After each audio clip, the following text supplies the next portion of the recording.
Hello guys, welcome back again sa ating programang The Action Mano at sa ating YouTube channel. Mega love shoutout po sa lahat natin ng mga viewers Luzon, Visayas at Mindanao all over the world.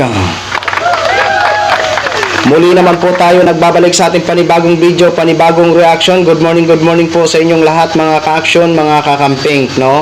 So magbibigay lang po tayo ng reaction tungkol dito sa naging balita at naging reaction ng mga ilan sa mga Dabawinyo matapos nga po ma-impeach si Vice President Sara Duterte sa House of Representatives at ang pagkadismaya ng kanyang kapatid na si Congressman Pulong Duterte, mga ka-action. Nadismaya at galit ho mga ka-action.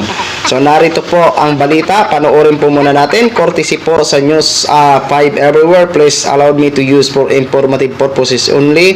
Credit po sa video nyo, ma'am insert. Thank you. Eksklusibo namang nagbigay ng pahayag sa News 5 ang na-impeach na si Vice President Sara Duterte. Live na sa Davao City, nasa frontline ng balitang yan ang aming Mindanao correspondent na si Bril Montalvo. Bril, anong reaksyon ni VP Sara matapos siyang i-impeach ng Kamara?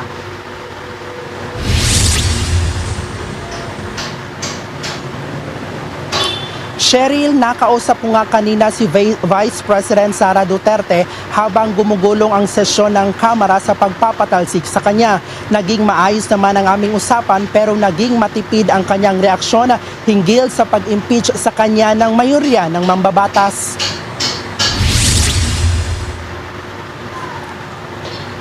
Sa eksklusibo kong panayam kay Vice President Sara Duterte, gusto raw muna niyang mabasa ang official statement ng House of Representatives kaugnay ng kanyang impeachment bago maglabas ng pahayag.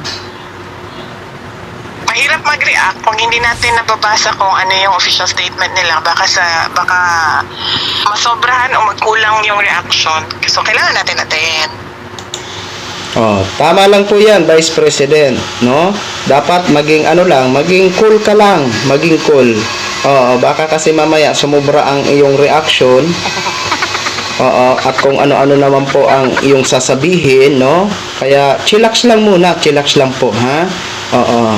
Yan po, maganda po yung ginawa mo na titingnan mo muna kung anong naging basehan ng House of Representatives bago ka magbigay ng inyong reaction.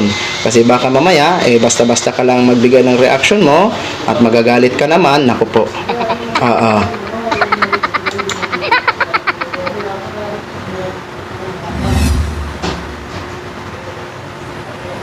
Sa huling sesyon ng Kamara ngayong araw, 215 na kongresista ang pumirma para tuluyan ng i-impeach si VP Sara. Isa sa mga basihan ay ang maling paggastos umano ng confidential funds sa Office of the Vice President at sa Department of Education. Dismayado at galit naman ang kapatid ni VP Sara na si Davao City 1st District Representative Paulo Duterte sa aniyay desperado at may bahid politikang pagpapatalsik sa bise. Ito na naman tayo. May bahid na politika ang pagpapatalsik sa bisi. Yun ang paniniwala din ng kanilang mga taga-suporta, pamumulitika.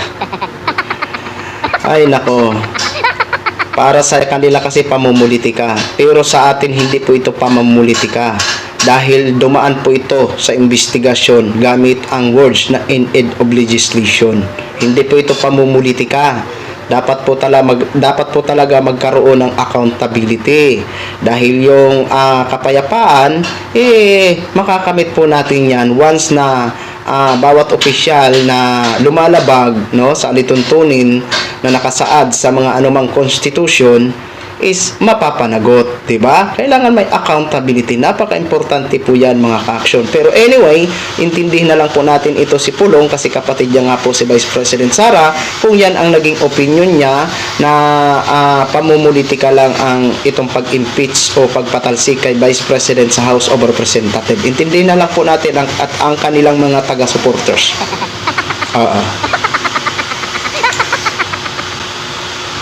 Ang paggalaw ng mga mambabatas para makakuha ng sapat na pirma sa pangunguna ni Iloilo 1st District Representative Janet Garin ay isang uri ng political persecution. Ayan po inano niya si Representative Garin na ito ang nangunguna daw sa pagpapapirma.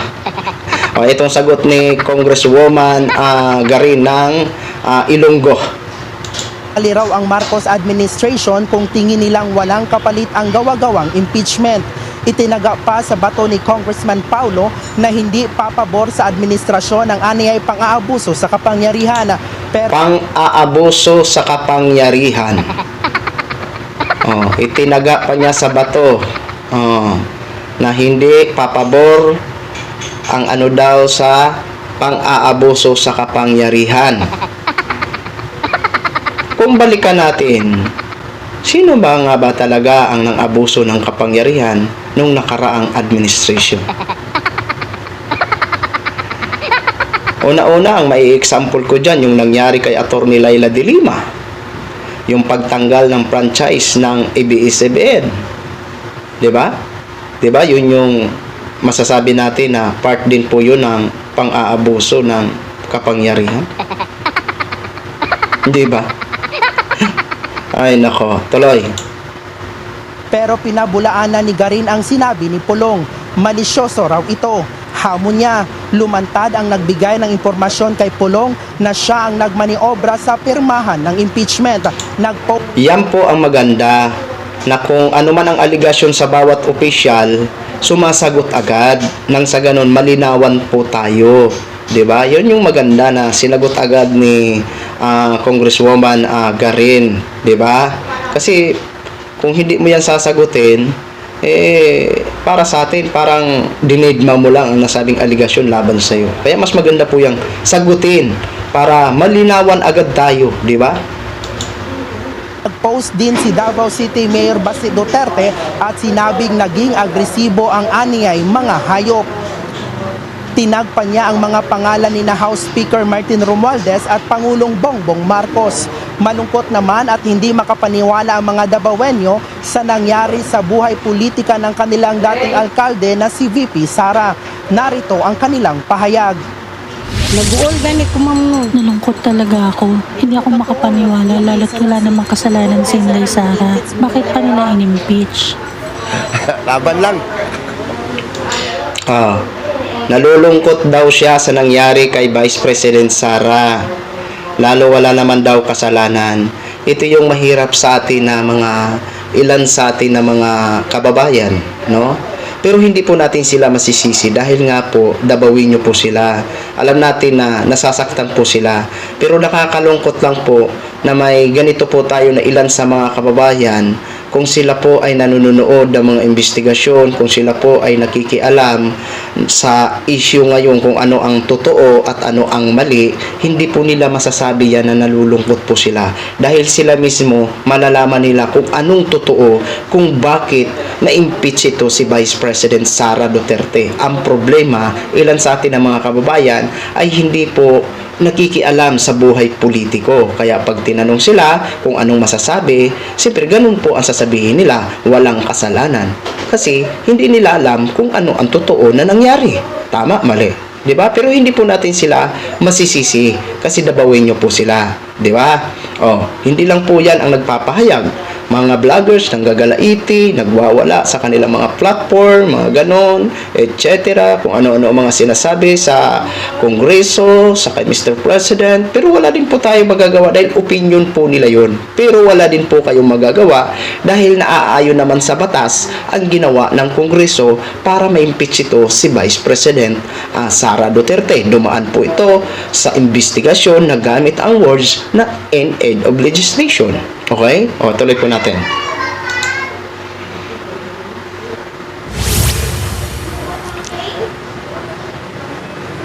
Cheryl, sinabi din kanina ni VP Sara na nasa Maynila siya ngayon para sa kanyang planning conference sa Office of the Vice President.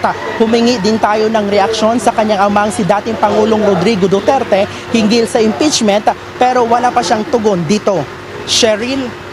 Maraming salamat. Okay. Masabi si dating Pangulong Duterte, Diyos ko, ano kayang sasabihin ko? Problema na. Baka ang ICC dumating na rin.